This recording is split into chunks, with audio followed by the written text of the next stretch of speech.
Hi, I'm Peterson Toscano, and this is Bubble and Squeak, a podcast with uncanny sounds, funny interludes, and stories, most weird, many true. Okay, here's episode 15. Our show today comes in two parts.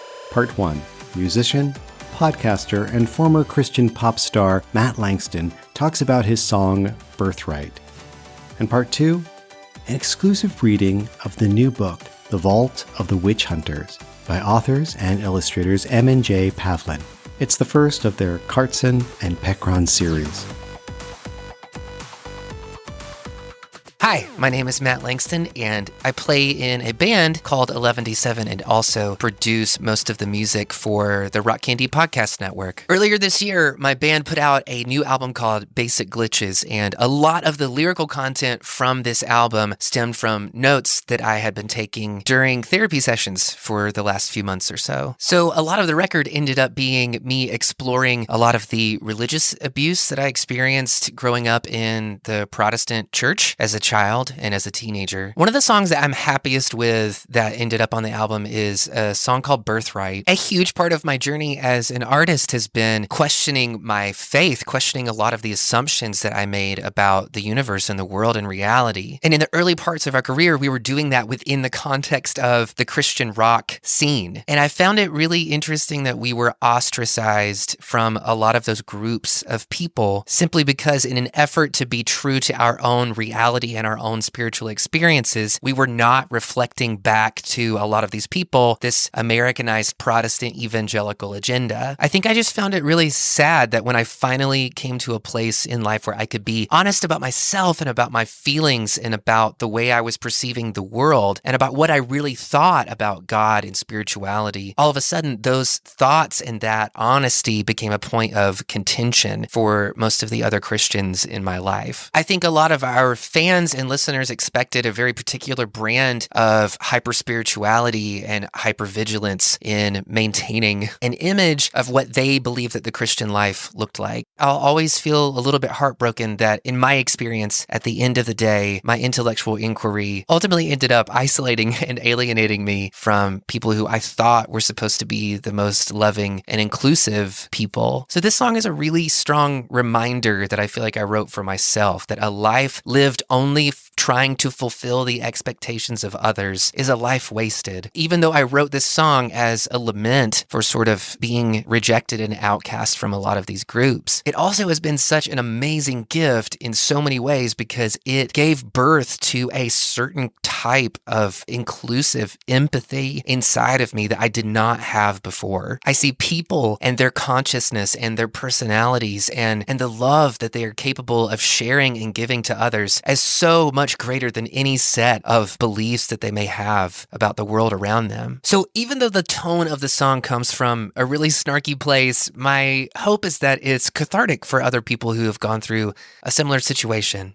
Throughout your journey and throughout your life, there are going to be parts of your journey or yourself or your personality or your process of just existing that are going to make other people uncomfortable. And that does not in any way mean that you are less lovable or not deserving of community, or that your thoughts and feelings don't matter because they make others uncomfortable.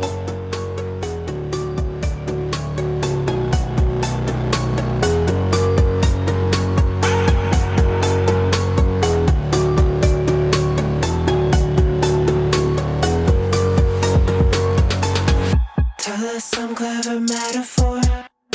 Sing us a hymn or strum us a power chord. How about I just try and say something honestly? I don't think I have what you're asking for. I'm just like Jesus Christ, why is the hunger louder? Take another sip and then get numb about it. Baby, I lean on your way to shame out of me. All this toxic inner mythology.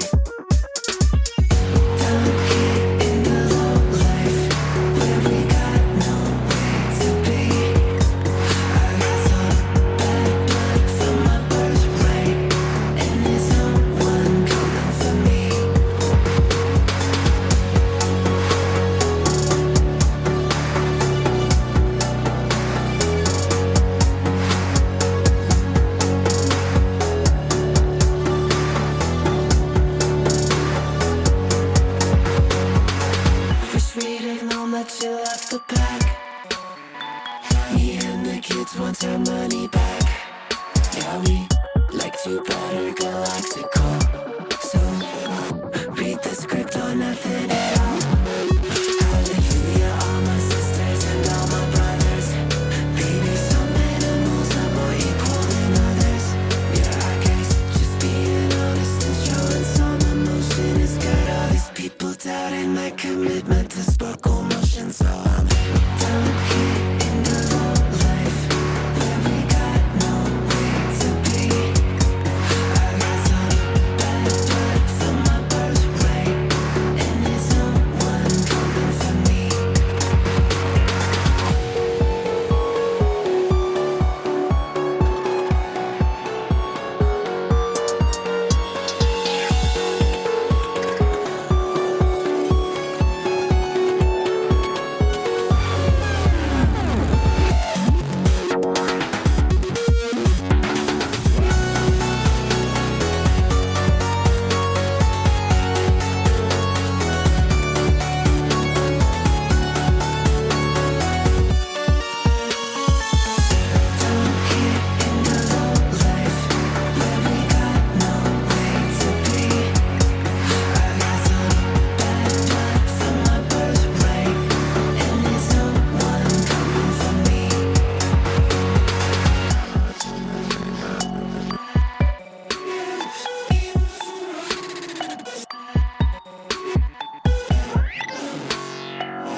The following is an excerpt from Cartson and Peckrin in The Vault of the Witch Hunters by Edmund J. Pavlin. Cartson and Peckrin is a story about friendship and outcasts finding and supporting each other. In this small section from The Vault of the Witch Hunters, two armies face each other in a grim stalemate.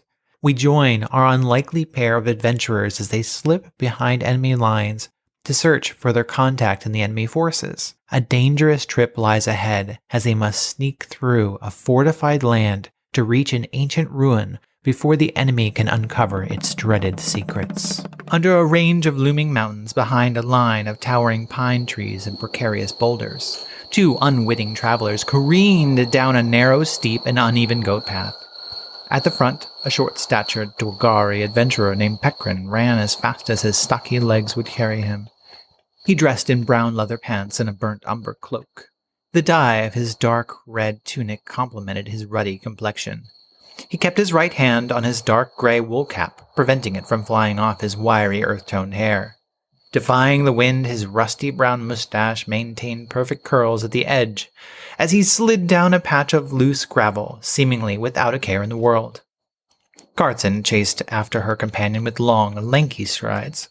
A dark gray wool cloak trailed behind her, so near in color and texture to Peckrin's hat that one might believe they were made by the same tailor. Her androgyne style of dress mixed tight leathers with embroidered fabrics and extravagant buttons where none were needed. More lavish than the wealthiest gentleman adventurer, she had told her tailor. Gold embroidery flowed around the edges of her yellow ochre tunic, complemented by the silver stitching in her collar. In the dusk light, it would have been easy to mistake her for a young man. "How do you keep such a pace, Peckrin?" she called out to him as she pulled ahead a few more yards. "Exercise and good breeding," he replied, leaping off a rock and sliding down some more loose gravel. The earth seemed to shift and flatten beneath his feet, as if it were helping him to keep his grip. He placed his left hand on his belt to steady one of two jingling pouches, more to check that they were still there than to quiet them. "Race you to the bottom," he challenged. Cartson adjusted her belt so that her cudgel slipped to her side out of the way of her strides. "You're on," she replied, and flexed her knees into a sprint. A cold wind brushed across her face, cooling the magenta flush in her coppery cheeks. She pushed the few curly black strands of hair from her forehead. A tight braid kept the rest of her hair pulled up into a warrior's knot atop her head. Peckrin skidded to a stop at the edge of a sharp drop overlooking the outermost tents of the Urkin encampment. "Viserkars maw!" he cursed, surveying the last leg of the path. "Come on, Peckrin, what's got you all bothered?" Cartson asked as she bounded to his side. "Oh." Two Urkin soldiers meandered back and forth at the end of the trail, blocking their path.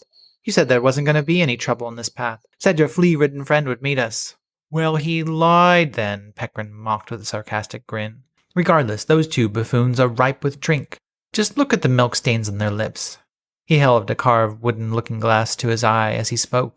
Carson sat down on a slab of granite and pulled off her boots, shaking loose a few pebbles and a handful of dirt. So you think we should just sit around here like oxen babes and wait for the flat faces to drink themselves to sleep? She put her boots back on and laced them tight. That's about the right of it, Peckrin replied. A few more pints and they'll drift off to the quilted fields. Why wait? 'Twill be dark soon enough, and I could sneak up to them with me cudgel and send them to the quilted fields with 2 lumps of sugar, she proposed, swinging her cudgel in the air in a series of practice moves. I fundamentally disagree with you, Carson, he retorted. Right or rich? Carson challenged back. Oh, now you've gone and done it. Peckrin reached for his coin pouch. Right or rich it is. The two each opened their coin purses and grabbed a handful of coins, taking care that the other could not see it. They turned to face each other and opened their palms. Peckrin held 4 copper pennies and an iron ring. Carson, however, held 3 pennies and a silver talon. Rich! Peckrin cheered, grabbing the coins from Carson's hand. Damn! She said as she watched him take the silver coin. That's a pretty coin to pay to be right. She stood up and slipped the cudgel from her belt. Don't worry, I'll buy you a drink when we get back to Barona. I promise, Peckrin pledged with a smile. Tell them Erkin I said sweet dreams when you smack 'em. He removed his pack and rummaged through the meager belongings until he found a miniature hourglass. Slipping it from his pocket, he turned it over deliberately and looked up at Carson. Carson wasted no time as she slipped silently down the path, keeping her center of gravity low, with long, crouched steps. The sun dipped below the mountain lines as she approached the first of the 2. In the red haze of the dying gas of daylight, she adjusted her grip on her cudgel and prepared to strike. Suddenly, the Erkin slumped to the ground, overcome with drink. Carson glanced back towards Peckrin to see if he noticed. Told you, Peckrin mouthed to her, watching her movements from the hidden spot. Emboldened, Carson tiptoed up behind the second Erkin, who stood nearly the same height as her. The gray-skinned creature seemed occupied by something on the other side of a line of leather tents, so she took her time to aim for the soldier's head. Holding her arms high above her head, she brought her weapon down with a mighty 2-handed hammer swing. The cudgel struck a bald spot at the top of his skull, directly between his long, ragged ears. Ow! He screamed, reaching up to protect his head as he turned to face her. In his haste, however, he failed to see the rock at his feet, and tripped, crashing headfirst into a low-cut tree stump. Carson watched as the Erkin rolled over and stopped moving except for a low, shallow, labored breath.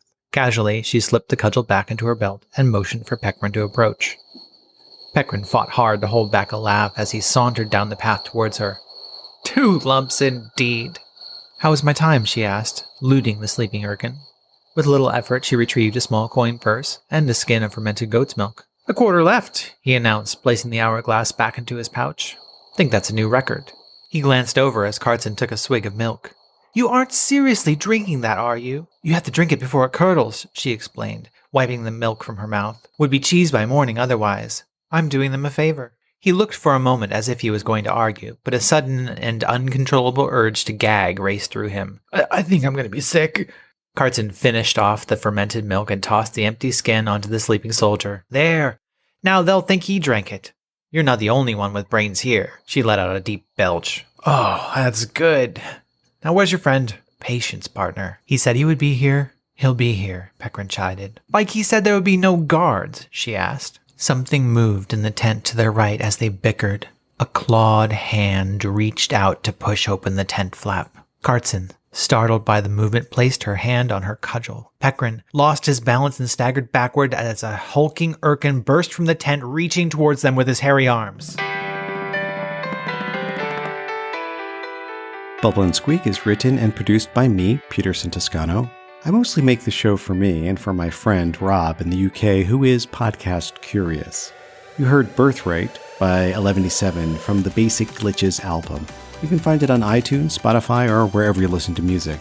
The Vault of the Witch Hunters, the first of the Carson and Peckrin series, is available now as an ebook.